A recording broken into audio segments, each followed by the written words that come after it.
my mother never refused to see me.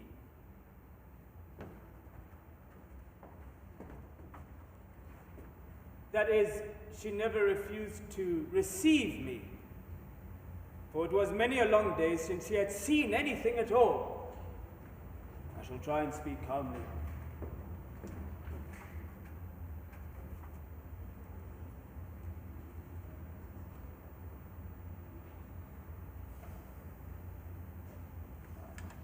We were so old, she and I. She had had me so young that we were like a couple of old cronies, sexless, unrelated. It's the same memories, the same rancors, the same expectations. She never called me son.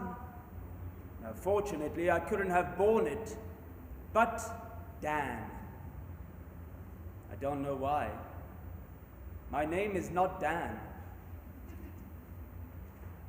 Dan was my father's name, perhaps. Yes, perhaps she took me for my father. I took her for my mother, and she took me for my father. Dan, do you remember the day I saved the swallow? Dan, do you remember the day you buried the ring? I remembered. I mean, I knew more or less what she was talking about. And if I had never taken part personally in the scenes she evoked, it was just as if I had.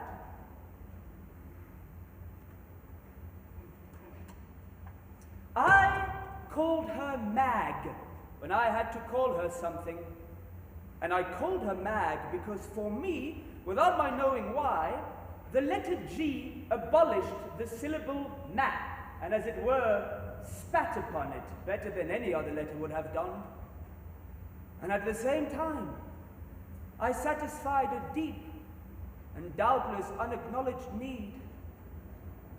The need to have a ma, that is a mother, and to proclaim it audibly.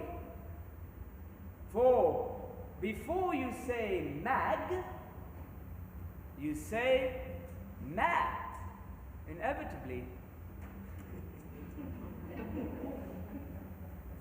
And da, in my part of the world, means father. Besides, for me, the question did not arise.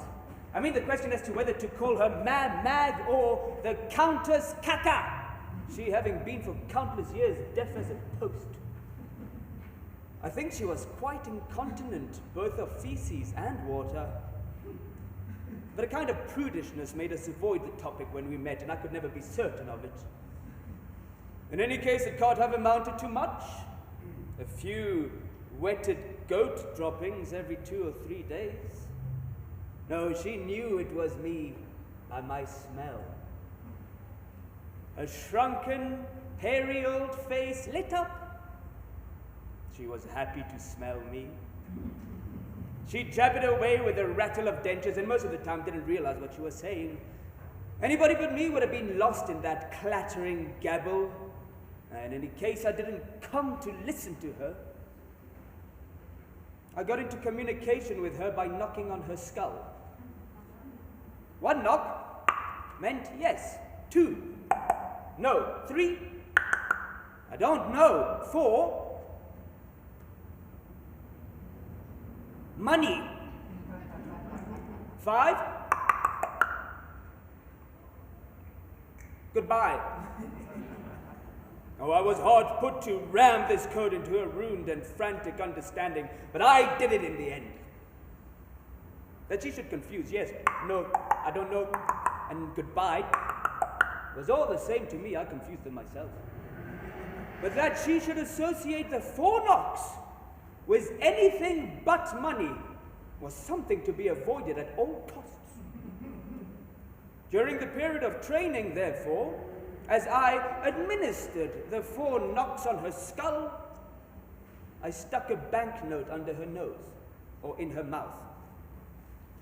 In the innocence of my heart, for she seemed to have lost, if not absolutely all notion of menstruation, then at least the faculty of counting beyond 2.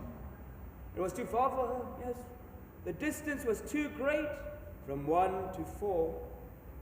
By the time she got to the 4th knock, she must have thought she was only at the 2nd, the first 2 having been erased from her memory.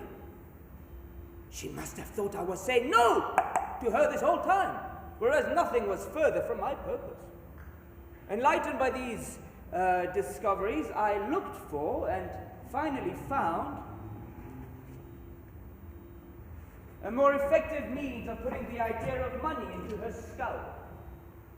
This involved in replacing the 4 knocks of my index knuckle by 1 or 2, according to my needs, thumps of the fist to her skull.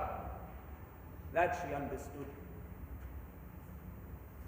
In any case, I didn't come for her money. Well, I took her money, but I didn't come for it. My mother, I don't think too harshly of her. I know she did all she could not to have me. Except, of course, the one thing. And if she never succeeded in getting me unstuck, it was fate that earmarked me for less compassionate sues. But it was well meant, and that's enough for me. No, it is not enough for me. But I forgive her, though she is my mother, for what she tried to do for me. I should add that with this blind, deaf, old, mad woman who called me Dan and who I called Mad, and with her alone I...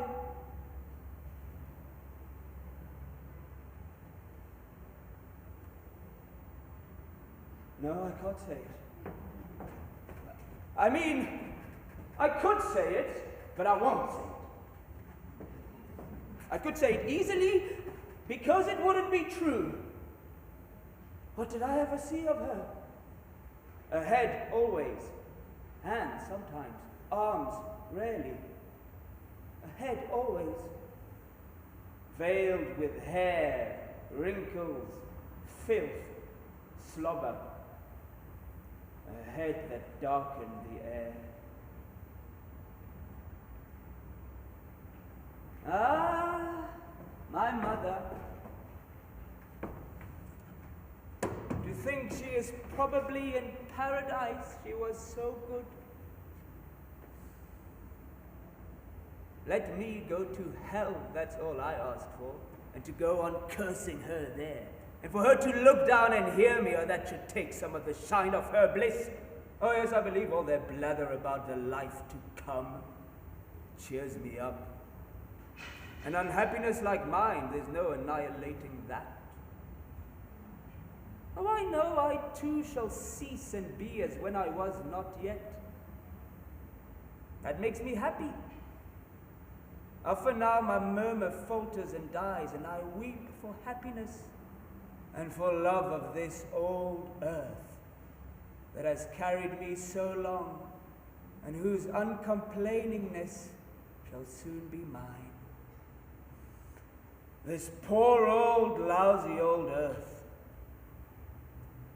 my earth, and my father's, and my mother's, and my father's fathers, and my mother's mothers, and my father's mothers, and my mother's fathers, and my father's mother's fathers, and my mother's father's mothers, and my father's mother's mothers, and my mother's father's fathers, and my father's father's mothers, and my mother's mother's fathers, and my father's father's fathers, and my mother's mother's mothers, and other people's fathers and mothers, and their fathers' fathers, and their mothers' mothers, and their fathers' mothers, and their mothers' fathers, and their fathers' mothers' fathers, and their mothers' fathers' mothers, and their fathers' fathers' mothers, and their mothers' mothers' fathers, and their fathers' fathers' fathers, and their mothers' mothers' mothers, an excrement. And if I could begin it all over again, knowing what I know now, the result would be the same. And if I could begin it over a third time, knowing what I would know then, the result would still be the same. And if I could begin it over 100 times, each time knowing a bit more than the time before, the result will always be the same. A cat's flux!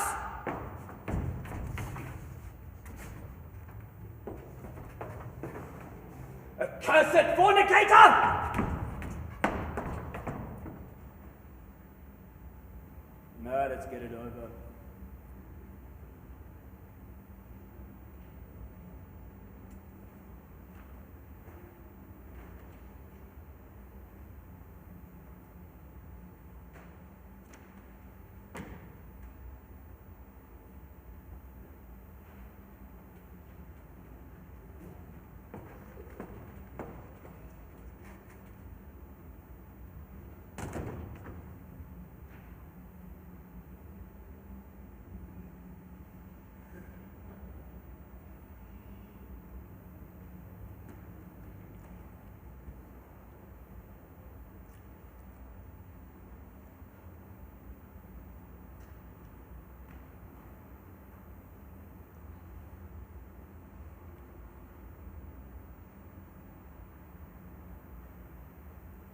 They give birth astride a grave.